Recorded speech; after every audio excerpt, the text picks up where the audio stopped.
সুধীজন,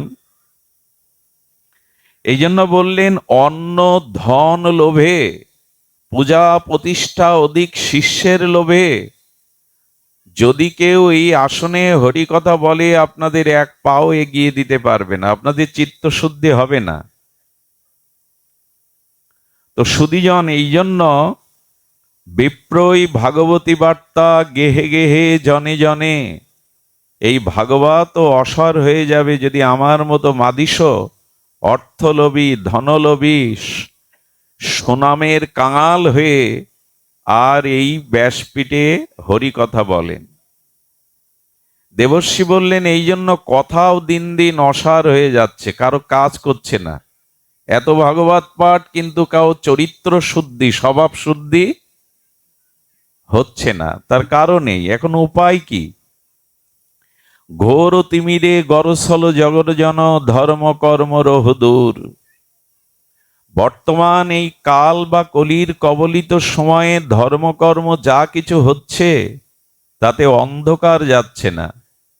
এখন লাইট প্যান্ডেল বেড়েছে, পূজার রাজসিকতা, যজ্ঞের রাজসিকতা বেড়েছে, 2 মাইল আলোর রোশনা, কিন্তু ভেতরের অন্ধকার যাচ্ছে না। এর কারণ কি? এর কারণ একটি, ভগবত উপাসনা ভগবত আরাধনা কি রূপে করতে হয় সেটি যথাযথ শাস্ত্রীয় নিয়মে যদি না করি তা সে অসার হয়ে যাবে। তবে এর মধ্যে একটা সুসংবাদ দেই। প্রথমেই তো আমি আপনাদের অন্ধকারের সংবাদ দিলাম, এসেছি তো আলোর খবর দিতে। এখানে কেউ অন্ধকারের খবর নিতে আসেননি, আশার আলোর আপনাদের সম্ভাবনার খবর নিতে এসছেন, হৃদয়ের প্রেরণা উচ্ছ্বাস নিতে এসছেন। দেবর্ষিপাদ এই ঘোর অন্ধকারে এই আলোর সংবাদ দিচ্ছেন, কারণ আলোতে আলোর মহিমা নেই, অন্ধকারে আলোর মহিমা। আলোর প্রকৃত পরিচয় আধারে অন্ধকারে, আলোতে আলোর মহিমা নাই। তাই ঘোর অন্ধকারে যেখানে ধর্মকর্ম নামমাত্র করছে মানুষ, চিত্তশুদ্ধি আত্মশুদ্ধি প্রকৃত জ্ঞান উন্মেষ হচ্ছে না, সেখানে উনি একটি বার্তা দিলেন যৎ ফলং নাস্তি তপস্যা না যোগেন সমাধিনা। দেবর্ষিবাদ নারদের এই বিখ্যাত উক্তি, তৎফলং লভতে সম্যক কলৌ কেশব সংকীর্তনাৎ।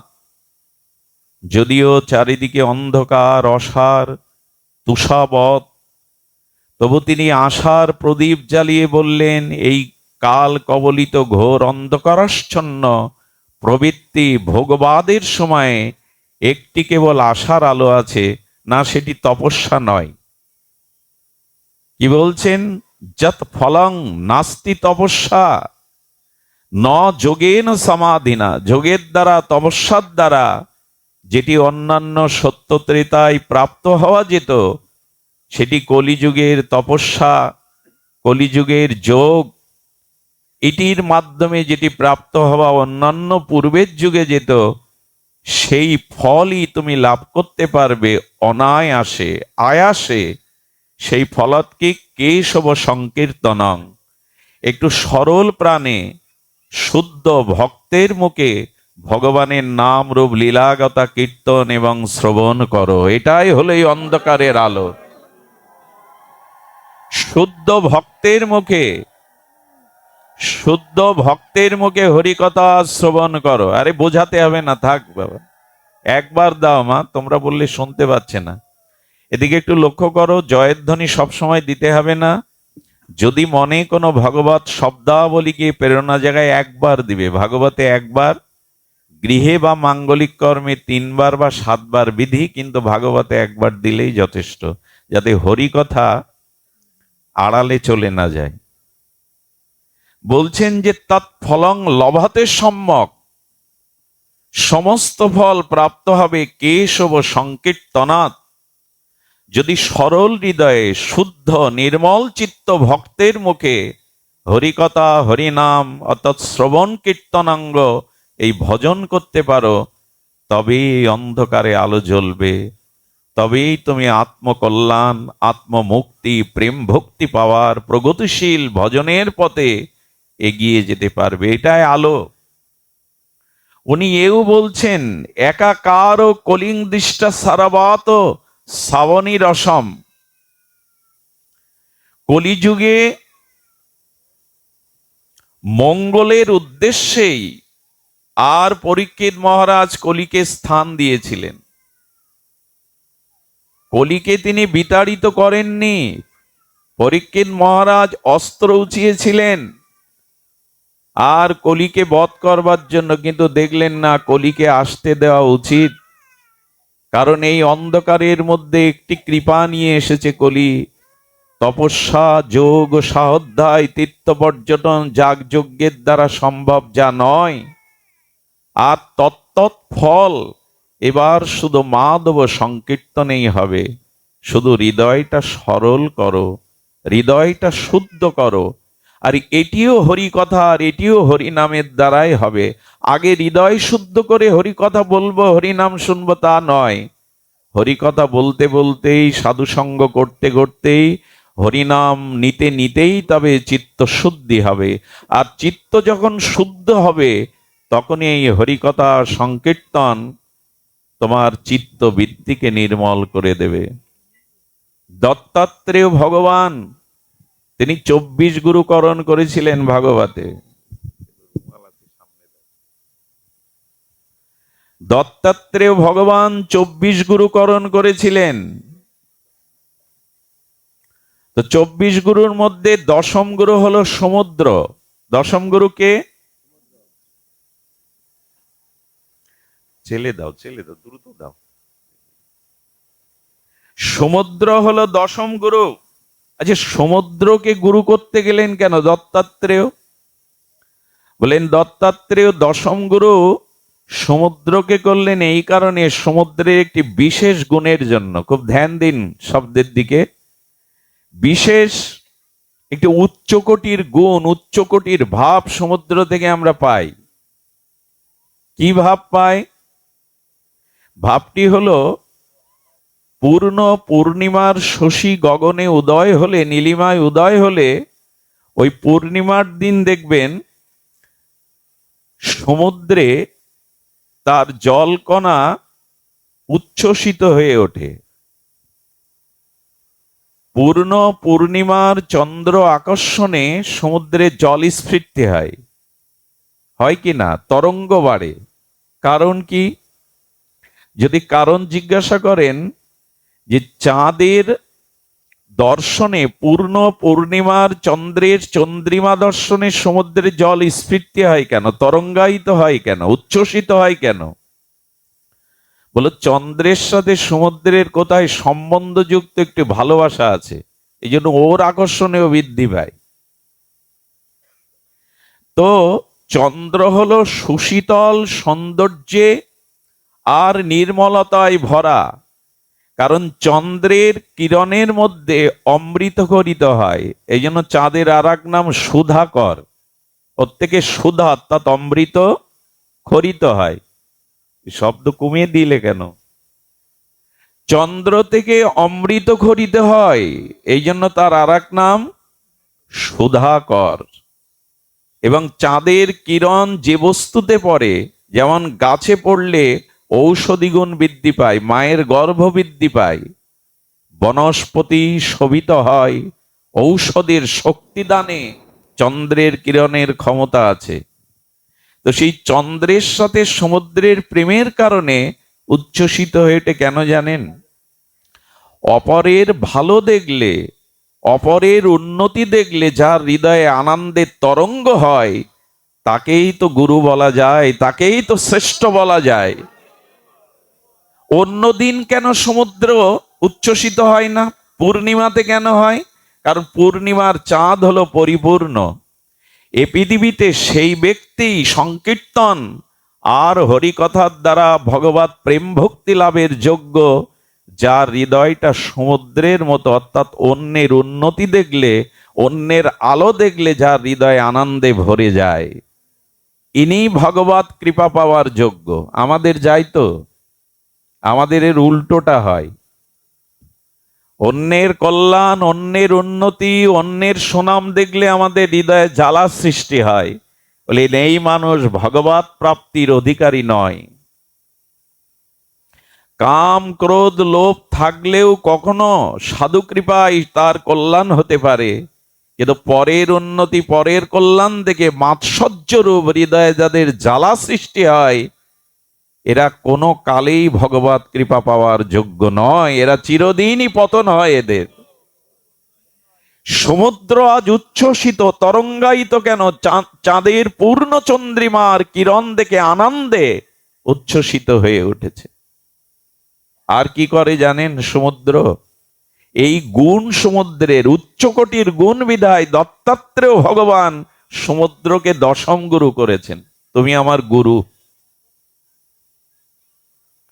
তো সেই গুরু কি না, এই পূর্ণিমার সময়ে আর সমস্ত নদ নদীর জলগুলো দেখবেন সমুদ্রে গিয়ে প্রবেশ করে। সমুদ্র সেই জল নিজের বুকে রাখে না। এ জগতে বিদ্যা, অর্থ, সামর্থ্য, নিজের যা কিছু আছে, যখন নিজের ভোগের জন্য না রেখে জীব জগৎ অন্যের কল্যাণের জন্য তা বিলিয়ে দেয়, তারাই ভগবানের কৃপা পাওয়ার যোগ্য। সমুদ্র কি করে? সমস্ত নদ নদীর জল নিজের বুকে নিয়ে মেঘকে দিয়ে দেয়। আর মেঘ বৃষ্টি হয়ে যেখানে যেখানে জলের অভাব, যেখানে যেখানে বৃক্ষগুলো মরে যাচ্ছে, ধরিত্রী শুকিয়ে যাচ্ছে, সেই নদীর জল সমুদ্র মেঘকে দিয়ে আর সেই স্থানে বাড়ি বর্ষণ করে তাদের কল্যাণ করে। ঘুমালে কিন্তু হবে না, ঘুমায়েন না। ঘুম আসছে, আমি দেখতে পাচ্ছি সবাইকে, ঘুমায়েন না। কি করছেন? যে যেখানে জলের অভাব, সমুদ্রের জল যাবে কি করে সেখানে? জল ছাড়া তো জল জীবন, জল ছাড়া তো প্রাণী জীবন বাঁচতে পারে না। এই ধরিত্রী শস্য শ্যামলা হতে পারে না। তাই নদীর জলগুলো নিজের বক্ষে কুক্ষিগত না করে মেঘকে দিয়ে দেয় সমুদ্র। আর সেই মেঘমালা দিয়ে যেখানে জলার অভাব, সেইখানে বাড়ি বর্ষণ করে জল মিটায়। আপনার সামর্থ্য, আপনার বিদ্যা, আপনার ধন এভাবে লোকের কল্যাণে আপনি বিতরণ করেন তো? এই গুণ, উচ্চকোটির গুণের জন্য দত্তাত্রেয় ভগবান দশম গুরু রূপে বরণ করলেন। এই জন্য আমাদের হৃদয় অন্যের উন্নতি কল্যাণ দেখে যেন আনন্দ। এই যে হরি কথায় যাদের ঘুম আসে, ঝিমানি আসছে অনেকের, আমি তো সবার মুখ দেখতে পাচ্ছি, তাদের বলবো হরি কথাতে প্রেম নাই। যদি বলেন ভোরে উঠতে হয়, অনেক পরিশ্রম করতে হয়, আমি গত 10 দিন 1-1.5 ঘন্টাও ঘুমাইনি। ঘুম আমার আসার কথা, আমি 5 ঘন্টার পথ অতিক্রান্ত করে 1 সেকেন্ড বিশ্রাম নেইনি। আপনারা কেন হরি কথা শুনতে গিয়ে ঘুমাচ্ছেন? কেন পরিশ্রমের দোহাই দিচ্ছেন? হরি কথাতে যখন নিদ্রা আসে, কেন আসে? আসার একটি কারণ আমি একটু দৃষ্টান্ত দিয়ে বললে আপনাদের হৃদয় স্পর্শ করবে। আচ্ছা, আকাশের মেঘ করেছে, তাতে বনের ময়ূরগুলো পেখম মেলবে কেন? কোথায় আকাশের মেঘ আর কোথায় বনের ময়ূর? কেন? এর কারণ কি? অনন্ত আকাশে মেঘমালা সৃষ্টি হলে সৌদামিনী কালো শ্যামল মেঘ ময়ূর কেন নৃত্য করে, পেখম মেলে কেন? এ প্রশ্নের উত্তর দিয়েছেন আমাদের আচার্যরা, মেঘের সাথে আর ময়ূরের কোথাও একটা প্রেম আছে। প্রেমিক যদি প্রেমিকাকে দেখে, প্রিয়া যদি প্রিয়কে দেখে, ঘুম পায় কি? বাসর রাতে ঘুম পায়? মিলনের সময় ঘুম আসে? বন্ধুর সাথে মিলনে, বহুদিন পর আত্মীয় সজ্জন বন্ধুর সাথে দেখা হলে কলাকলি থেকে ঘুমিয়ে পড়েন, ঝিমান? প্রেম আছে বিধায় মেঘের সাথে ময়ূরের ওই প্রেমের আর প্রকৃতির লক্ষণ দেখে প্রিয়া যদি প্রিয়কে দেখে আনন্দ তো হবেই। আচ্ছা, পৃথিবীতে সব থেকে বেশি যন্ত্রণা, সব থেকে কঠিন কঠোর কষ্ট হলো প্রসব বেদনা। আপত্তি আছে কারো এই কথায়? পৃথিবীতে প্রসব বেদনার ন্যায় এমন বেদনা, এমন যন্ত্রণার নাই। কিন্তু মা বারবার ওই প্রসব বেদনা এক দুইবার জীবনে পাওয়ার জন্য দেবতার মন্দিরে ধন্না দেয়, প্রভু একটি সন্তান দাও। কেন ওই বেদনা চাইবে কেন একটা নারী? বলো ওই পরম কঠিন বেদনার মধ্যেই জীবনের সব থেকে সুখটুকু শান্তিটুকু লুকিয়ে আছে, ওই মা ডাক বা সন্তানের মুখ দর্শনের জন্য। তো অত কষ্ট স্বীকার করে প্রসব বেদনার পরে ওই গর্ভ যন্ত্রণা, ওই প্রসব বেদনা সহ্য করে সন্তানের কান্নার মুখখানা দেখে মার ঘুম পায় তো? বলে কো আমি খুব কষ্ট ক্লান্ত হয়ে এখন ঘুমিয়ে পড়বো, মুখ দেখবো না? যে বস্তুর প্রতি আপনার প্রেম আছে সেখানে কোনো ক্লান্তি অলসতা আসতে পারে না।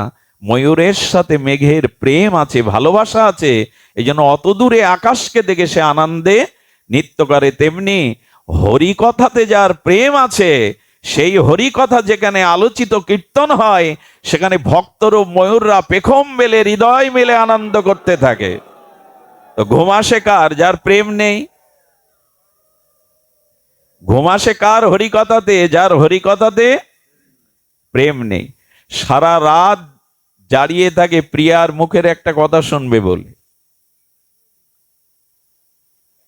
সুধীজন দক্ষিণের সিনেমা হাজার হাজার কোটি টাকা ব্যবসা করে। দক্ষিণের সিনেমা মানে রজনীকান্ত একজন হিরো আছে দক্ষিণে, আরে তার ছবি যেদিন রিলিজ হয় সেদিন পুরো সরকার অফিস আদালত বন্ধ করে দেয়।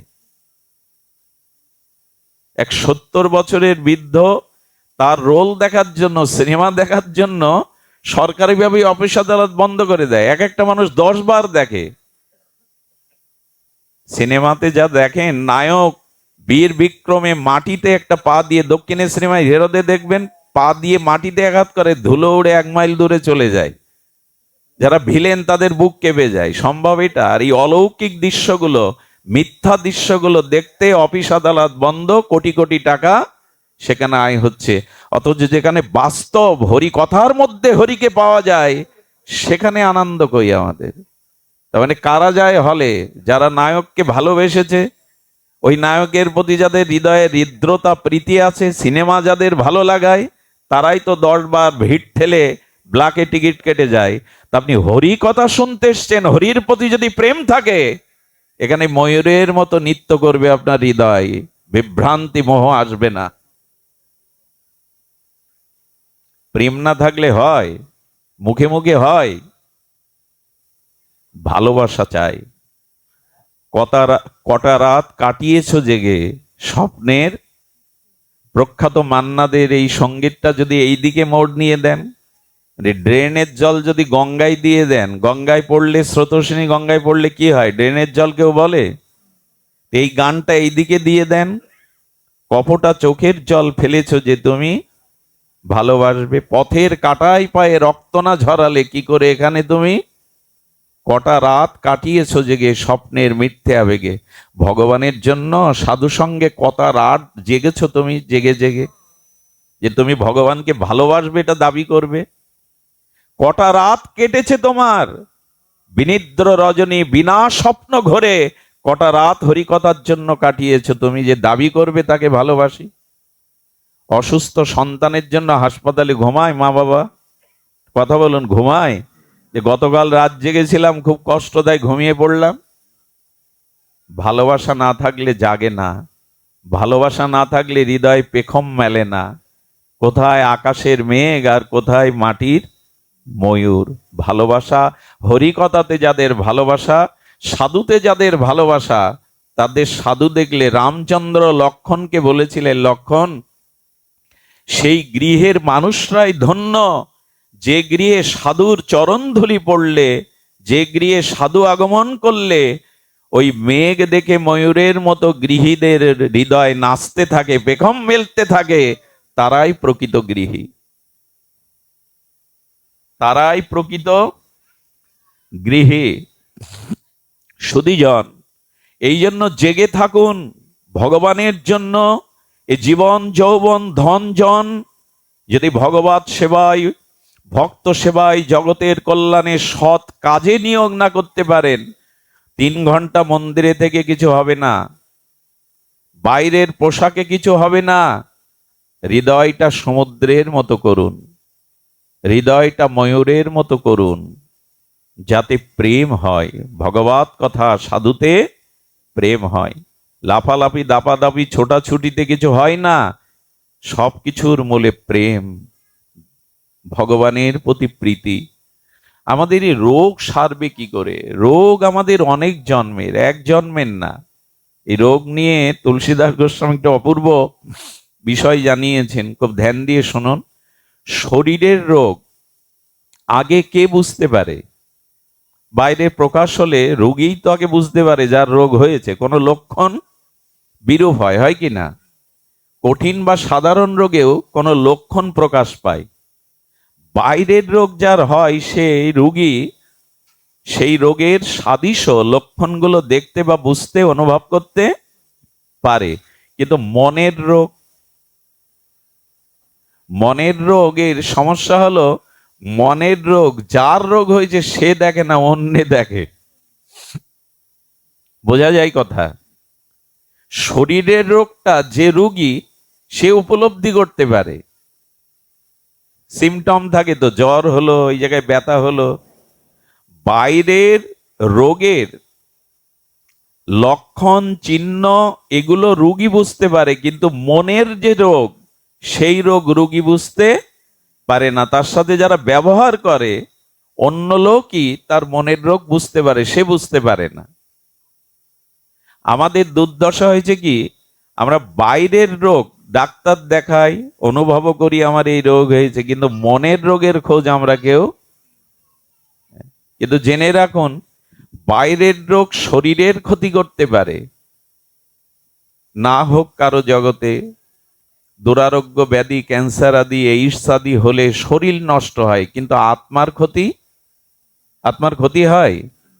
কিন্তু যদি মনের রোগ অর্থাৎ কাম, ক্রোধ, লোভ, হিংসা, পরের কল্যাণে হৃদয়ে মাৎসর্য হওয়া, যদি এই মনের রোগগুলো, অভিমান, অহংকার, এইগুলো হলো মনের রোগ।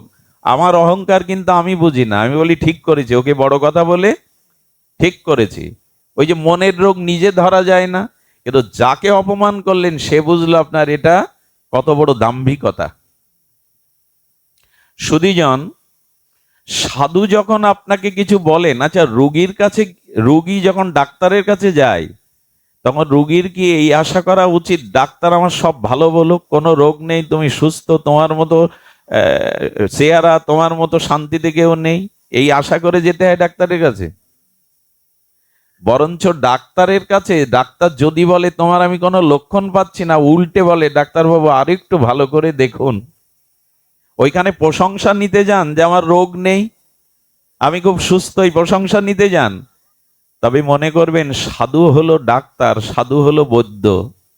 সাধুর কাছে গিয়ে শুধু প্রশংসা নিতে চাইবেন না, সাধুকে বরঞ্চ বলবেন বাবা আমাকে প্রশংসা না করে আমার মনের যে ব্যাধিগুলো আছে ওইগুলো আপনি ভালো করে চিকিৎসা দিন। আমরা আশা করি কি জানেন, সাধুগুরু বৈষ্ণব আমাকে খুব ভালো বলুক, এই লক্ষণে রোগ সারবে না। কথা বোঝা যায়? রোগী ডাক্তারের কাছে গিয়ে কি এই আশা করবে যে আমার সব ভালো বলুক, আমি সুস্থ আছি, আমার কোনো সমস্যা নেই? বরঞ্চ আশা করে উনি আমার সঠিক রোগটা ধরে দিয়ে। তেমন সাধুর কাছে যেতে হয় মনের রোগ সারানোর জন্য।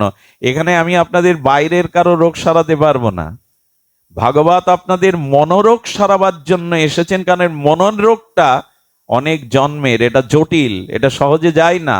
বহুবার দেহ বদলেছে কিন্তু মনের স্বভাব, মনের ব্যাধি যেতে চায় না।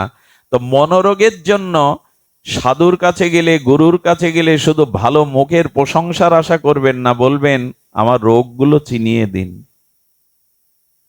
রোগ ধরিয়ে দিলে ডাক্তারের প্রতি খুব রাগ হয়। আচ্ছা, ডাক্তার রোগের কারণে যদি বলে আপনার এই কুঅভ্যাসগুলো আছে এই জন্য এই রোগ হয়েছে, আপনি রেগে যান? ওটা তো সমালোচনা। আপনার সমালোচনা যদি ডাক্তার করে যে আপনি ধূমপান করেন, আপনার লিভার নষ্ট হওয়ার কারণে আপনি মদ পান করেন, এই দোষ ধরালে ডাক্তারের প্রতি রোগী রেগে যায়। যেমন সাধু যদি কারো মনের রোগ বা তার ব্যাধি বলে দেয়, যে রাগে তার জানবেন সাধু কৃপার পাওয়ার যোগ্য সে, সেই জগতে কিছু পাবে না। আমরা আশা করি সাধু আমাকে ভালো মুখ দিক, মালা পরাক, এই আশা নিয়ে কখনো সাধুসঙ্গ। এই জন্য গুরু কাকে বলে জানেন? গুরুর আগে বলি শিষ্য কাকে বলে, খুব ধ্যান দিয়ে শুনুন। দীক্ষা তো আমরা নিয়েছি, শিষ্য কাকে বলে? যিনি শাসন সহ্য করার ক্ষমতা রাখেন তাকে বলে শিষ্য। শাসনকেও যিনি হৃদয় পেতে আনন্দে গ্রহণ করতে পারেন তাকে বলে শিষ্য। এখন তো গুরুদেব শিষ্যের দোষ ধরলে বলে এই গুরু ত্যাগ করলাম। আর বর্তমান যে সময়, অনেক শিষ্য গুরুর নামে কেসও ঢুকে দিচ্ছে আজকাল, যে গুরুদেব চাকরি দেওয়ার নাম করে টাকা নিয়েছে, ছেলেটা দেয়নি, দাও কেস ঢুকে দাও। এই হলো দুরবস্থা। হ্যাঁ, আমাদের দেশে গুরুর দুরবস্থা কেমন জানেন? বাবা সাউন্ড কমে যাচ্ছে, দেখো তোমার একটু শক্তি পাচ্ছে না। যারা পাঠ দেন তারা পাঠের মাইক্রোফোনটা একটু আলাদা করে রাখবেন, এই শব্দটাই এখানে কাজ করবে। সুধীজন, যে কথা বলছিলাম, যে এখানে মনের রোগ, এই মনের রোগ নিরাময়ের ঔষধি হলো এই ভাগবত কথা, ভাগবত শাস্ত্র উপদেশ। এবং এখানে ডাক্তাররা হলো, বৈদ্য হলো সাধু বৈষ্ণব গুরুগণ। গুরুদেবের মহিমা, আমাদের যা দুরবস্থা, সে দুরবস্থার কথা আর কি বলবো। এক গুরুদেব গিয়ে বলছেন, এরে ভোলা ময়রার দাদার সঙ্গে তিলক আছে আর গলায় মালা আছে, যা 4টে গরম রসগোল্লা নিয়ে আয়। গুরুদেবের আর কিছু খাওয়ার ইচ্ছা হয়নি, ভোলা ময়রার 4টে রসগোল্লা। আর শোন, নেওয়ার সময় দেখে নিস টাটকা কিনা। গুরুদেবের জন্য 4 রসগোল্লা নিয়েছে, 4টে কেনার পরে বললো, গুরুদেব তো একটু চেকে নিতে বলেছিল এটা টাটকা কিনা, ওর থেকে একটা গালে পুরে দিয়েছে।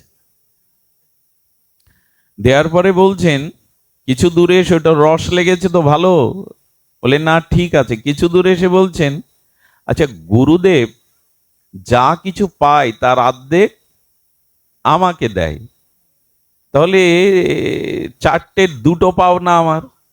ও আর একটা খেয়ে নিয়েছে। এখন গুরুদেবের এসেই যদি রসগোল্লা খাওয়ার ইচ্ছা হয়, সেই শিষ্য আর কি করবে? আর একটা খেয়ে নিয়েছে। নেওয়ার পরে বললেন, গুরুদেব সবসময় অল্প পান, অল্পতেই সন্তুষ্ট, তো গুরুদেবকে একটা দিলেও ক্ষতি নেই, উনি সবসময় অল্প পান, সব তুলে দেন আমাদের পাতে। আর একটা দিয়েছে খেয়ে। বলি 4টে আনতে বলেছিলাম, কি করে খেলি? কি করে খেলি বলতে গিয়ে ওইটা গালি পরে বলছেন এইভাবেই তো খেলাম। এখন গুরু শিষ্য যদি, গুরু যদি রসগোল্লা খাওয়ার 7 জায়গার, শিষ্যের যদি এই দশা হয়, তাহলে আর এগিয়ে যাওয়ার পথ নাই। এই জন্য গুরুদেব শাসন সহ্য করবেন।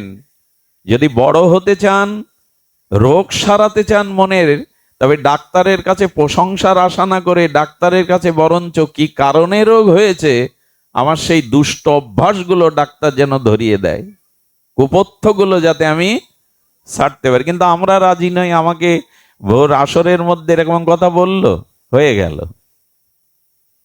আমাকে সবার মধ্যে এরকম করে বলল।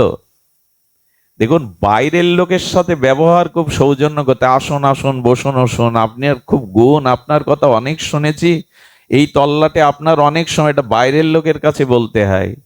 নিজজনকে বলতে হয় ওরকম না, তুমি খুব ভালো, তোমার অনেক গুণ, যাও, দাঁড়িয়ে আছো কেন, কাজগুলো দেখতে পাচ্ছ না, পাতাগুলো পড়ে আছে, এটা নিজজনকে বলা যায়। বাইরের লোক আসলে বলা যায়, বসুন, আপনার কথা অনেক শুনেছি, আপনার প্রশংসা অনেক শুনেছি, আপনার অনেক মহিমা। কিন্তু ভালোবাসার মানুষকে, তৈরি করার মানুষকে বলা যায়, দেখতে পাচ্ছ না এখানে এটা পড়ে আছে, ফেলে দিয়ে এসো, একথা নিজজনকেই বলা যায়। কিন্তু আমাদের স্বভাব ওই যে রোগ সারবো না, রোগ পুষে রাখবো, ডাক্তার ভালো বলুক, কিছুই হয়নি আমার, খুব ভালো স্বাস্থ্য তোমার। এই হলো দুর্দশা। একজনকে বলে দেখবেন কিছু, পরের দিন আর তাকে পাবেন না। এই হলো বর্তমান দুরবস্থা। যে কথা বলছিলাম, ডাক্তার হলো সাধু বৈষ্ণব শ্রীগুরু। রোগী যদি বলি আমি, তাহলে আমাদের মনের রোগ ধরবার জন্য ডাক্তারের কাছে যেতে হবে। তো বলি আপনাদের, দেখুন একটা অপূর্ব জিনিস আসছে। অন্য ধরে দেয় আমার মনের রোগ, কারণ আমার স্বভাবকে আমি দেখতে বুঝতে, আমার ভুলকে আমি ভুল রূপে বুঝতে পারি না। এই জন্য যখন সীতাহরণ হলো, আচ্ছা রাম হনুমানকে সন্ধানে না পাঠিয়ে নিজে যেতে পারতেন না? এর কথা বলুন, স্বয়ং ভগবানের পক্ষে অসম্ভব কিছু? হনুমানকে পাঠালেন কেন? একটি কারণ আছে। রাবণ ভগবান শিবের শিষ্য ছিল, চেলা ছিল। কার চেলা? শিবের। চেলা হলে কি হবে? এমন চেলা জগতে আর দ্বিতীয় নাই। শিবকে প্রণাম করতে যেতেন রাবণ কৈলাসে, গিয়ে দেখতেন দেবতা ঋষিরা লাইন দিয়েছে ভগবানকে প্রণামের জন্য। রাবণ বলতো, আরে আমি ত্রিলোক বিজয়ী রাবণ, আমি বেদের ভাষ্যকারী রাবণ, আমি ওই ঋষিদের মধ্যে দেবতাদের মধ্যে লাইন দিয়ে প্রণাম করব? ও করেছে কি, কৈলাস পর্বত হাটে দুলে দোলাতে শুরু করেছে। ভগবান শিব বলছেন, এখানে তো ভূমিকম্প হওয়ার কথা না পার্বতী? পার্বতী মাকে বলছেন কৈলাসে তো ভূমিকম্প হওয়ার কথা না। বলে ভূমিকম্প না, আপনার চেলাই দোলাচ্ছে। বলে ওকে ডেকে দাও। বলে রাবণ তুমি এই তুলে নাচাচ্ছ কেন? বললো আমি লাইনে দাঁড়িয়ে প্রণাম করতে পারবো না। এই মনের রোগ দেখুন। আমি রাবণ, ত্রিলোক বিজয়ী, দেবতাদের ত্রাস, আমি লাইনে দাঁড়িয়ে প্রণাম করব আপনাকে? ভগবান বললেন, প্রতিদিন যদি এইভাবে ভূমিকম্প সৃষ্টি করে তাহলে তো এখানে সব ভয় পেয়ে যাবে। এক কাজ করো রাবণ, তোমাকে প্রণাম করতে আসতে হবে না, আমি পূজা নিতে তোমার লঙ্কায় প্রতিদিন যাব। এরকম শিষ্য। মাঝে মাঝে কিছু শিষ্য কি মনে করে যেন, দীক্ষা নেওয়ার পরে বলে, হ্যাঁ আমি অনেক ধনী এই তল্লাটের, আমি অনেক শিক্ষিত, আমাকে দীক্ষা দিয়ে গুরুদেবের মহিমা বেড়ে গেছে, আমি শিষ্য হয়েছি। এরকম অনেকেই মনে করে এই অঞ্চলে আমার থেকে শ্রেষ্ঠ কে আছে, আমি ওই গুরুদেবের চরণাশ্রয় করেছি, মানে গুরুদেবের মহিমা বেড়ে গেছে। এই সব মূর্খতা আমরা দেখাই মাঝে মাঝে। ভেতরের রোগ তো বাইরে জানায় না। এই জন্য ভগবান শঙ্কর যেতেন লঙ্কায়, তো রাম ভগবান বললেন হনুমানকে, হনুমান হলেন ভগবান শঙ্কর। উনি প্রভু সেবার জন্য, মহিমা প্রকাশের জন্য হনুমান রূপে অবতার হয়েছিলেন। ভগবান শিবই হনুমানের অবতার।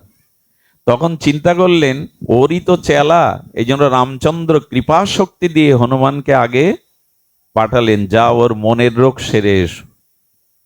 সীতাহরণের ওর যে দম্ভ, অভিমান, মোহ, এই রোগ দূর করো। হনুমান বৈদ্য হয়ে যাচ্ছেন, হনুমান চিকিৎসক হয়ে যাচ্ছেন। আর রাবণের রোগ কি জানেন? মোহ। একটা কথা বলি, এই মোহ রোগ যদি কারো একবার পেয়ে যায় তার জীবন শেষ। মোহ মানে পরস্ত্রীতে, ক্ষমতায়, সম্মানে যদি কারো অতিরিক্ত আসক্তি এসে যায়, এরই নাম মোহ।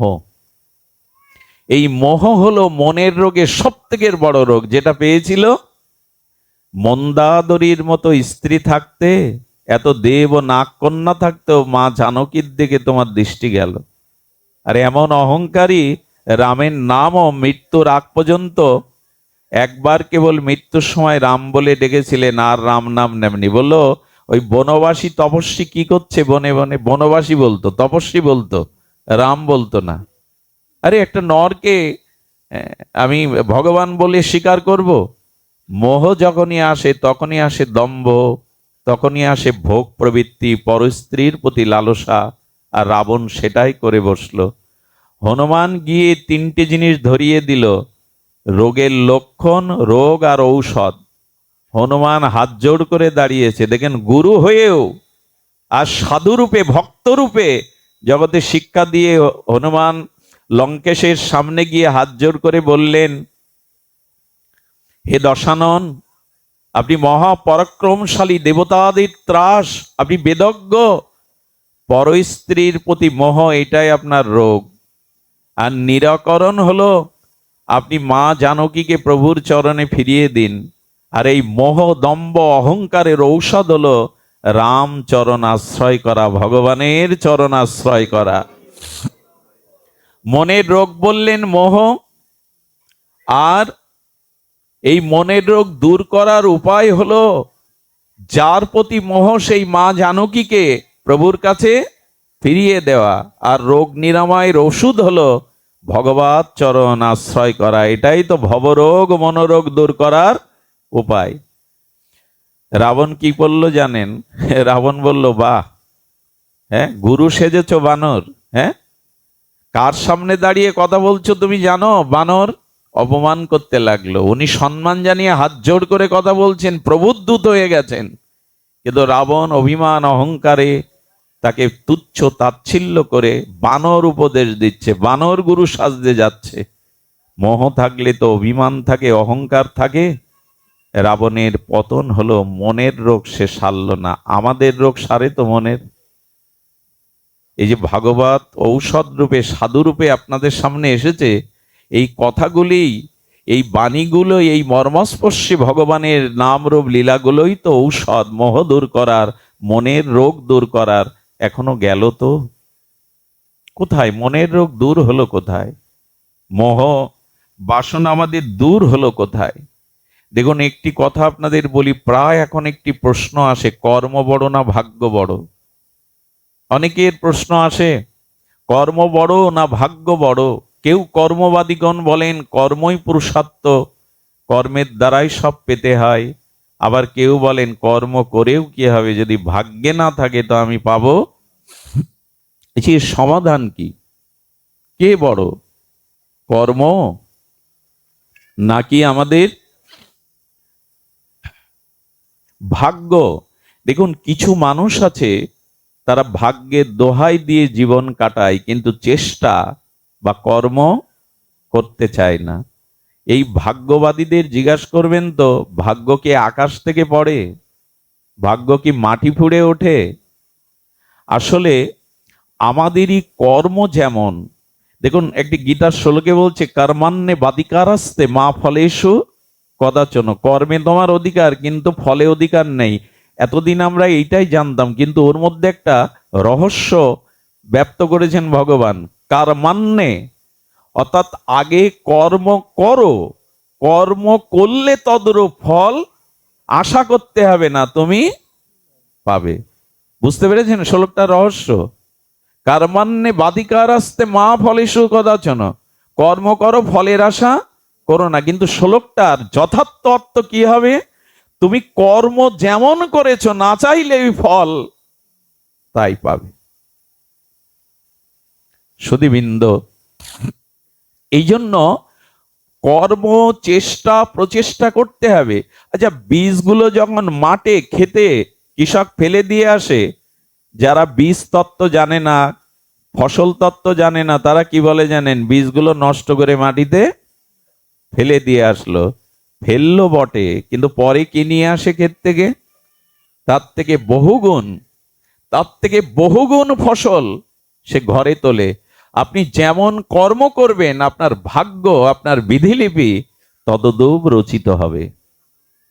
কর্ম অনুযায়ী আপনার ভাগ্য রচিত হবে।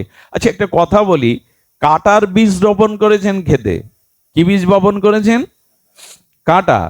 এখন আপনি যদি বলেন কাঁটার বীজ বপন করেছে, আমি কাঁটা না, ওর থেকে ফুল চাই, এই ভেবে ওখানে 7 দিন ভাগবত পাঠ দেন ওই খেতে, প্যান্ডেল করে, গঙ্গা জল যমুনার জল ঢালুন, আর ওখানে বৈষ্ণব সেবা দিন 7 দিন, এর পরেও কাঁটার বীজ ফুল হবে তো? সবাই কিন্তু বলছেন না, হবে কি? কেন হবে না?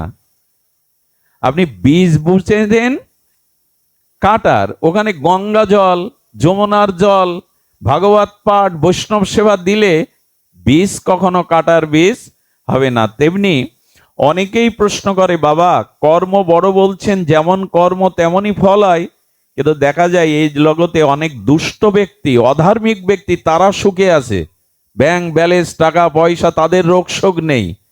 আর যিনি ধর্মকর্ম করছেন, ন্যায় নীতি পরায়ণ, তার রোগের শেষ নেই, তার শোকের শেষ নেই। তো যেমন কর্ম তেমন ফল কি করে বুঝবো? এই প্রশ্ন প্রায় লোক করেন। অনেকের মনে এই প্রশ্ন জাগে যে উনি ভালো কর্ম করছেন না, অথচ উনি ভালো আছেন, ছেলে ইঞ্জিনিয়ার, মেয়ে ডাক্তার, ওনার সুখের শেষ নেই।